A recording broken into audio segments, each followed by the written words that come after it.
Welcome back to the Alec Lewis Show. I am your host, Alec Lewis. This is episode 156, recording on Friday, April 10th, about less than 2 weeks away, I would say, from the NFL draft. Can't wait for it. Very excited to see what's possible. And to preview it a little bit, as we've been doing every week, I have a guest for you today who studies it, who reports on it, and who follows the Vikings pretty closely. His name is Jordan Reid. Again, his job, his responsibility is the draft for ESPN. Does a great job and has for multiple years now on the draft. And so we got into everything. I started him with some broad draft conversation. Then we talked Dylan Thieneman at 18, other possibilities there, and then what he thinks throughout the draft at 49. But, among the center possibilities, et cetera. So it was a really fun conversation. He usually hops on once a year before the draft, and we really enjoy getting to talk ball. So hope you guys enjoy it. This show is everywhere you get your podcast. So first and foremost, if you're watching on YouTube, thanks for doing it. Please hit that subscribe button below. It helps us out. And then you can listen on Apple, Spotify, iHeart, wherever you get your podcast. Follow us, hit the 5 stars over there. We really appreciate that. This show is twice a week, every week. Presented by First Resource Bank. And if you guys don't know about that, about First Resource Bank, they are a local bank, member FDIC bank in the Minneapolis area, where they have branches everywhere. And really, the online banking platform is the most sleek and the easiest that I've found to use since I moved up here. So it's run by really good people: Tim Siegley, Aaron Siegley, Charlie Anderson. They care about the community. They go to all the games. They are as fascinated about this draft as you guys are. And the information to First Resource is in the description below. The show is also sponsored by Pro MN Athletics. We introduced them on the earlier show this week. The company is based here. It was started a year ago. And in the last year, they've had over 500 kids participate in football camp. So it's run by a bunch of guys who really wanted to lift the level of football here in Minnesota. They've got 7-on-7 leagues. They have a winter academy, which they've already done. And it's run by coaches like Tanner Morgan, who played quarterback at Minnesota, and a bunch of his buddies who know what it's like to play in college and to develop throughout high school. So if your son or any family friends' kids are looking to be a starting quarterback in high school or entering high school ball and wants to put themselves in the best position, I highly recommend Pro MN, for your son, and really respect the work that they've done and that they want to do in this space to just elevate the experience for your kids with football, and really just the opportunities and possibilities in terms of what they can accomplish as a high school football athlete. So Pro MN, please check them out. The information is also in the description below. With that, we're not going to waste much more time. Here is Jordan Reid of ESPN talking about the NFL draft, which is, again, the countdown is on. So here's Jordan Reid of ESPN. All right, Jordan, welcome back to the show. We do this every year. I enjoy it every year. I know you've been grinding probably. I don't know. You're on TV on every podcast I see, and you got stories every day. But how are you, man? I'm good, man. Another day closer to the draft, so that's always a good thing for me. And we're getting here to the home stretch now, under 2 weeks away, so I'm excited. Before we get into all the Viking stuff, which there's a lot to get to, what for you is the most interesting pivot point, maybe in the top 10 or early in the draft? I would say really 6 at Cleveland, just because there's so many different ways that they could go. Obviously, receiver and offensive tackle is the 2 clear needs on the roster, but it's like, which position do you think has more depth? Just because that's probably the one that they would probably wait to take at 24. So if it's receiver, somebody like Cardinal Tate they could take, or even 6 if they elect to take an offensive tackle. I'm really interested to see what they do. But also Andrew Berry, he always has a trade back up his sleeves like what we saw last year, man. Absolutely nobody expected that at number 2 overall. So I'm really interested to see what they do. I'll never forget, it was a couple hours before that draft, and you're like, yeah, it might be, Jacksonville's in it. I'm like, interested in doing what? They're going to do that. It's crazy. The other, non-Viking, I don't think it relates to the Vikings a ton, guy that I'm curious about is Reuben Bain. And we've talked before, like, I love college football. I watch it all the time. This dude was an absolute menace for Miami, Yeah. on the edge and just like, I mean, just a fascinating, productive guy. I think Field Yates, your colleague, had something in his story today that, like, bold prediction, perhaps he could get past 12. I mean, what do you feel like you've gathered about Reuben Bain from scouts, from people in the industry in the lead up to this thing, obviously in less than a couple weeks? It's funny, Alec. Like everybody, you're talking to all these scouts and your buddies within the league throughout the season and throughout the pre-draft process, and it's always like those last 2 weeks leading up to the draft, and everybody stops returning your text messages, they stop returning your calls, and all these other things. And like, oh, they'll respond to all those things after the draft. So it's always funny, like when your buddies go dark on you, what I like to call it. They stop answering all those calls, but it's just so interesting. Like we're always talking back and forth with sources and scouts and agents and executives and all these people. And, everybody's fascinated by Reuben Bain and everything he's doing throughout the season and how miraculous he looked throughout the college football playoff. And he gets his arm measured and now everybody's questioning him. And the craziest thing to me about the Reuben Bain situation is that coming into the year, for those people that follow the draft really closely, we already knew that his arms were short. But now we get this measurement and magically now he's going to slip in the draft. I just don't understand it. I've been very vocal about how I feel about Reuben Bain. He's my top edge rusher. In this year's draft, I have Arthur Reese as an off-ball linebacker, so he's ahead of David Bailey for me, just because he's one of those players that you know exactly what you're getting from him from day one. He brings a unique power profile. You know he's going to work his tail off as soon as he gets in the building, and he brings an identity to your team. That's what I love the most about him. Like just hearing Mario Cristobal talk about him, he frequently mentions Francis Mauigoa, who's going to be a top 10 pick, and Reuben Bain as the two players that really changed their program. Just because I think at the first year he was there, they only won like 5 or so games or something like that. So the two players that he calls pillar pieces were those two guys. And I think if you're a team at the top of the draft, Reuben Bain can definitely be that for you.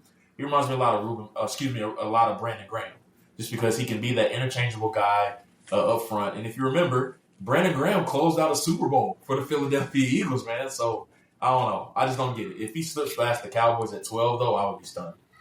The arm length one, for me, it's always so interesting. And you get it with the tackles too and the offensive linemen. And like, I mean, I can see both sides of it. Like there are scouts I talk to who really value it because of, just how much of an advantage it can be to technically get your hands in first and be able to use your hands in that way. But then to the like conversation we just had, it's like when a guy is that dominant, that productive, has that level of like, tone to him in terms of how he plays. It's interesting. It was also to hear you talk about people going dark.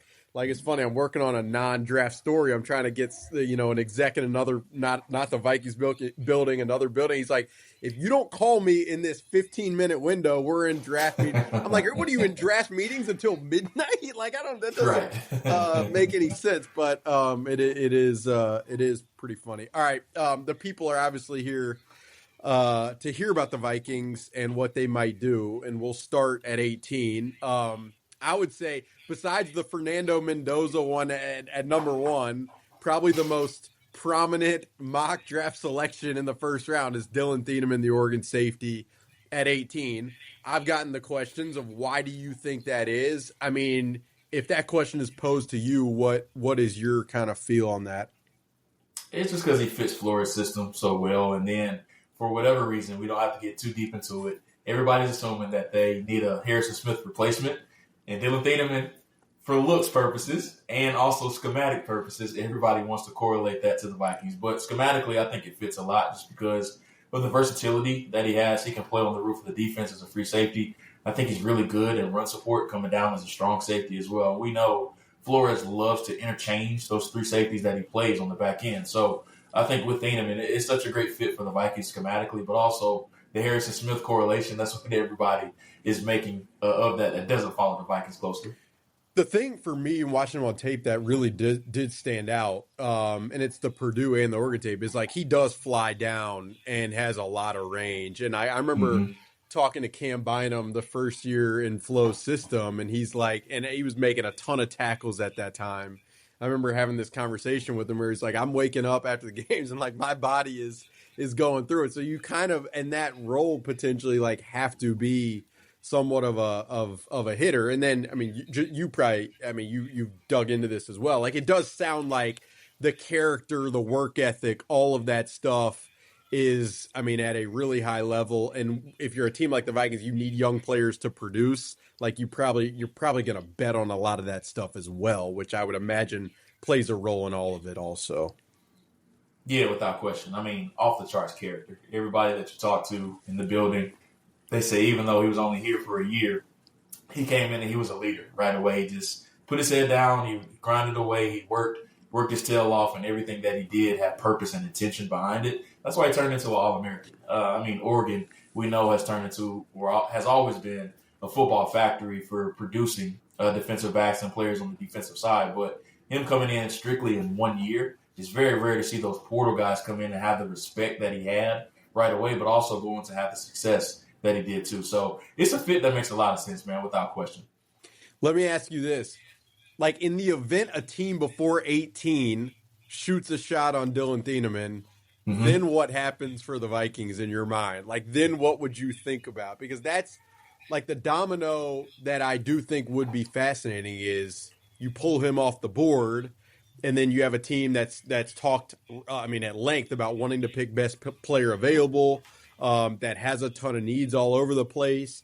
Would you think that they lean into a like guy like Emmanuel McNeil Warren, or do you think they would entertain something else? Like where does your mind go with that possibility?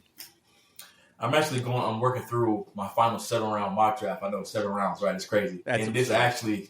this actually came about where Thieneman was already gone, and the Vikings had a bunch of different players available to the board for them. But the Vikings are in such a, I would say, unique situation just because I've personally stopped mocking corners to them just because it doesn't seem like they put a priority on the position in the early rounds, even though I still believe they need a young one. But time and time again, they've showed us that they just don't value taking corners on day one. So I'm done mocking corners to them.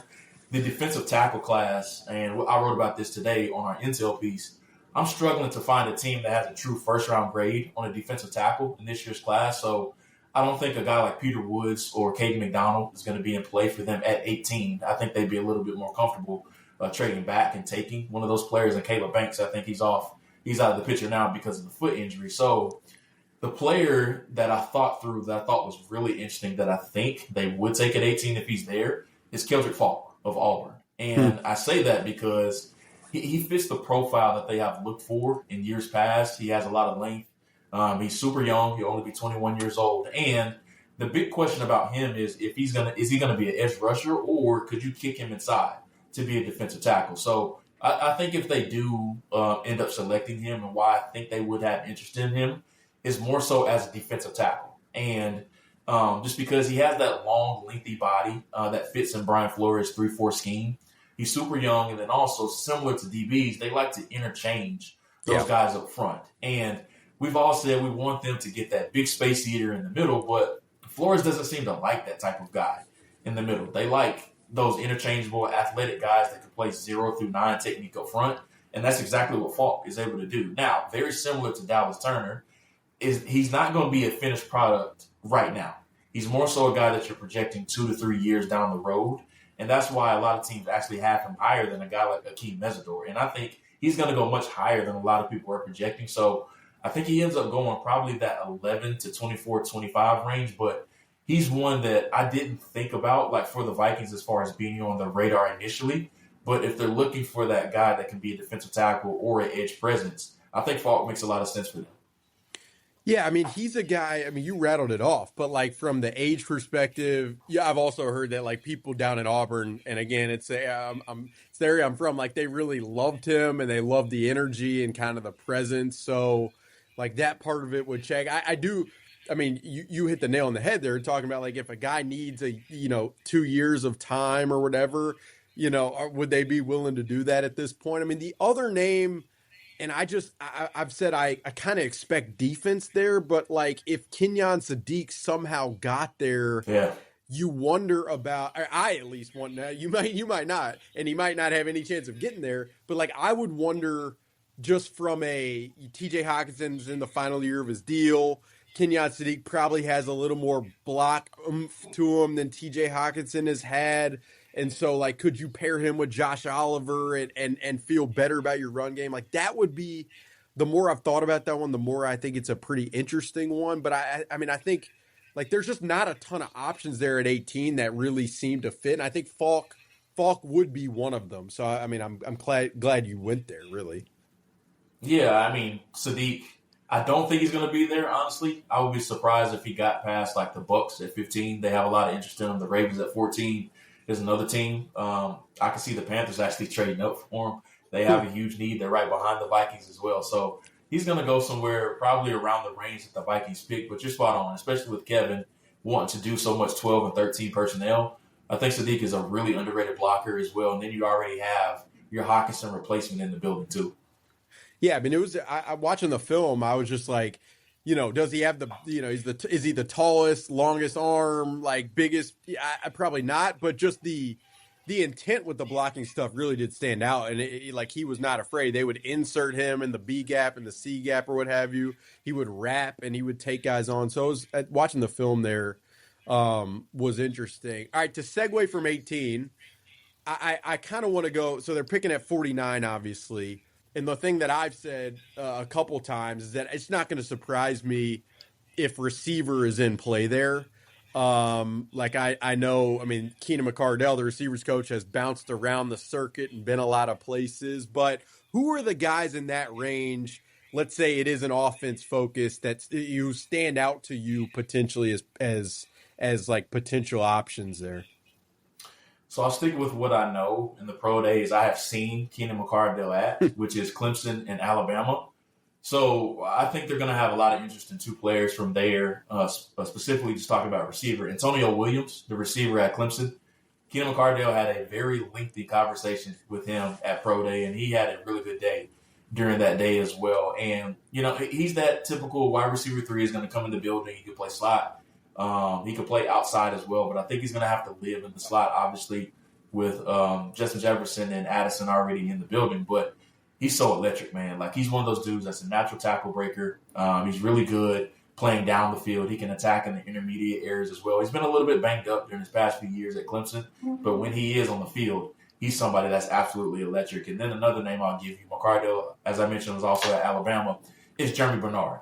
At Alabama, he's one of my favorite receivers in this year's draft that probably goes somewhere in that pick range around 49, which is what they have right now. He's the ultimate utility guy, and he's such a perfect fit in Kevin's offense just because, he requires his receivers to be really good edge run blockers.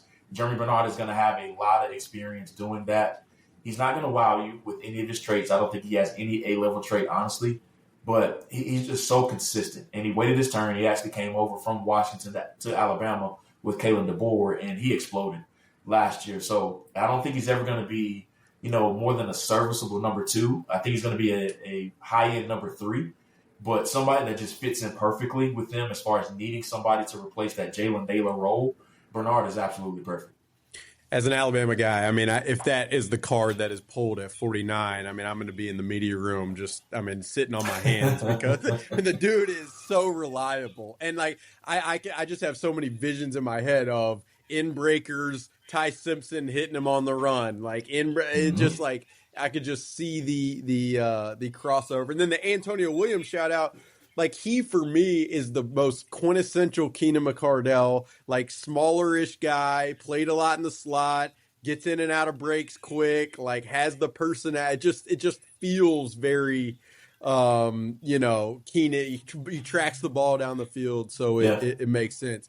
To segue further up, so, I mean, I'm expecting that at some point center is going to be very much in play. Probably, I mean, I would imagine at 82 or 97. How have you thought about this center class? Because everybody seemingly has a different, ranking listing of the Connor Lews, the Logan Jones, the Sam Hex. Like, Jake Slaughter, how do you see those guys? it's different. Like depending on, I asked 10 different scouts throughout the spring how their rankings were. They had completely different answers, 1 through 5. So I think one thing that is similar though is the range. I think the run will start on those guys probably late second round, and whether it's Logan Jones, as you mentioned, Jake Slaughter, Connor Lew, Sam Hecht, Jake Slaughter, I mentioned them already, sorry. But anyway, I think that's really where the run on those guys start, probably late second round, and we could get as many as 5 or 6 of those guys go all the way through the earlier mid portions of the fourth round, just because I think it's going to be a situation of where a lot of teams are waiting around to see where the first one goes. And then once they see that first one and that second one go off the board, a lot of teams are going to be like, oh man, let's go ahead and get our center just because the run is going to start. But I think the two guys that really fit Minnesota well is Sam Hecht out of Kansas State. He's one that is a really interesting case. He's had a bit of a meteoric rise really since the Senior Bowl.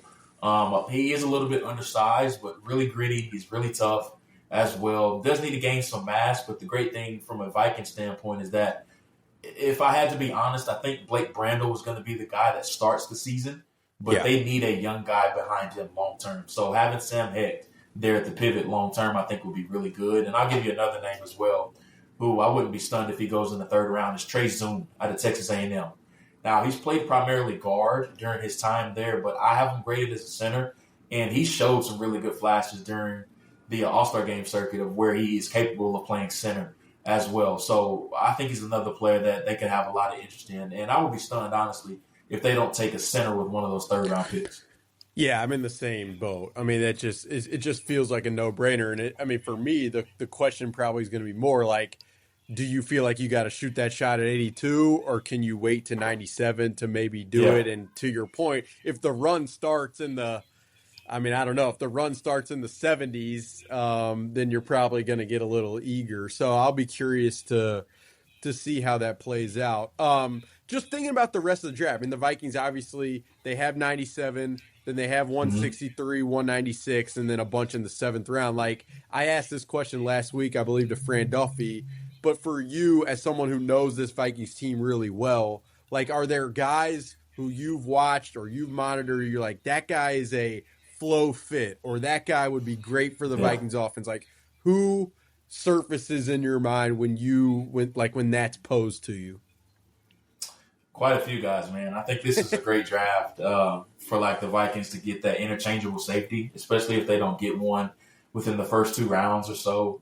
Somebody like a Jacoby Thomas out of Miami, I think he would be a great fit. Somebody that can be that versatile chess piece on the back end. Zakee Wheatley out of Penn State is another safety that I think they'll like quite a bit as well. But one position I think they probably won't be aggressive with the dressing, but they could look somewhere, probably one of those third-round picks are on in the 5th round, is running back. I think they're going to look for a young, dynamic guy just because with Aaron Jones coming back, I think it's fair to say that this is going to be his last year with the team. But one player that they have done a ton of homework on, and they actually were at a game when I was there, is Damon Claiborne at Wake Forest. He's somebody that I've heard that they like quite a bit, and crazy enough, my comp for him actually is Aaron Jones. So it makes sense why they've been doing a lot of homework on him. He's somebody that caught my eye when I was actually summer scouting last year. He was in my early top 5 coming into the season. Really dynamic, has really good long speed, short area quickness, really good as far as catching the ball out of the backfield. Now, of course, he has to be paired with a bigger back just because he's not an overly big guy. And then also, you don't want him banging consistently in between the tackles. But he's somebody, with that 5th round pick, if he is still there, I think they'll run the card in pretty quickly. Yeah, he, it's interesting. I was looking up, like, through Next Gen Stats. Some of it, I was just curious, like, what did Devon Achane run in the 40? I was just, like, looking this up randomly. And then Next Gen has, like, this mile per hour of what he hit, doing his 40-yard dash. And it was, like, 24 miles per hour, which is absurd, Achane. And then the second running back I saw there was Damon Claiborne, who hit, like, 23.7. And, I mean, you know this, but the crossover, Frank Smith, who's the assistant head coach now, who was the Miami OC, obviously observed what a guy like Devon Achane could do. So, like, I that one, if you could get a guy like that at 163 and you've gotten a bunch of guys who fit the prototype in the earlier rounds, like it feels pretty interesting. I mean, I'd say I'll leave you with this just broadly, like, you know, again, this Vikings team really well. You know that they need to turn over the roster and get younger. Like, how important do you feel like this draft is for them? And how, from where they're lined up from a picks perspective, how productive do you think it can be just given, the shots that they have to shoot? Ideally, you would love to come out of this draft with 3 starters. I think you can always call that a successful draft when you come out of a draft with 3 starters. And then them having 4 picks inside of the first 3 rounds, I think they're going to have a good opportunity to do that just because if you're looking for star or blue chip type players in this year's draft, it's just not going to happen. Honestly, Yeah. this is a great draft to build depth, and you're going to have some really good role players that can come in and really develop into those key roles. So, and then that's really been the Achilles heel for the Vikings over the past 3 years or so. They just have not been good on day 2 and day 3. I think they've done a decent job in round 1. Getting guys like Dallas Turner and Jordan Addison, they've been able to get those guys that can hit the ground running in round 1. But day 2 and day 3, they've just struggled to find contributors long term. So with that second round pick and these third round picks, it would be great if they can find starters, and I think they're going to have an opportunity to do so. So I would love to see Rob move around a little bit in this year's draft, especially if the player that they want are targeting, or if they have similarly graded players at 18. I would love to see them slide back and get even another third-round pick or another early day 3 pick, or even another second-round pick. That would be great as well, just because I think it's such a top-heavy roster, and I think that's why they wanted to turn it over so much, just because they had a bunch of old and expensive veterans, but now that's left them with a lack of depth. So they have to fill in those holes, whether it's at, we talked about corner already. I would love for them to find a young corner. Safety, I think they need a young player there or multiple. Defensive tackle, I think that's easily the weakest position on the roster right now, without question, but it's not a great draft to do that. But if you're able to get some extra draft capital on day 2, getting somebody like, a Peter Woods or a Lee Hunter or somebody like that, I think would be great. Yeah, the guy for me who's been kind of interesting, and like it sounds like talking to a couple of the scouts I know, like not these are non-Viking scouts, but like Kristen Miller from Georgia has been a guy who's popped for some people, which is like I brought him up to somebody's and they were like, yeah, I really really like that guy, but I guess the question would be again to the point like where I know he's had some injury stuff, where are you taking a guy like that, and then. You mentioned the trade. Like, I mean, I'm a big proponent of the trade back, especially in a draft like this. I guess the question that we all probably will have is like, how many teams are going to want to hop up? And I would imagine you're sifting through that dynamic as well. And that's going to be the issue in this year's class. And I talked about it a little bit earlier. Like, player that's taken at 12 is going to be the same player that's drafted at 50th overall in this year's class. That's just the nature of this year's class. So you're hoping some big names potentially fall to 18. Somebody like a Jordan Tyson or somebody like that eventually falls to where a team does want to come up and you could eventually trade back. Yeah, it's interesting. Well, it'll be fun. I know fans who are listening to the show and watching it will see your face and see your coverage a lot over the next couple of weeks. Let them know where they can find you, and appreciate it as always.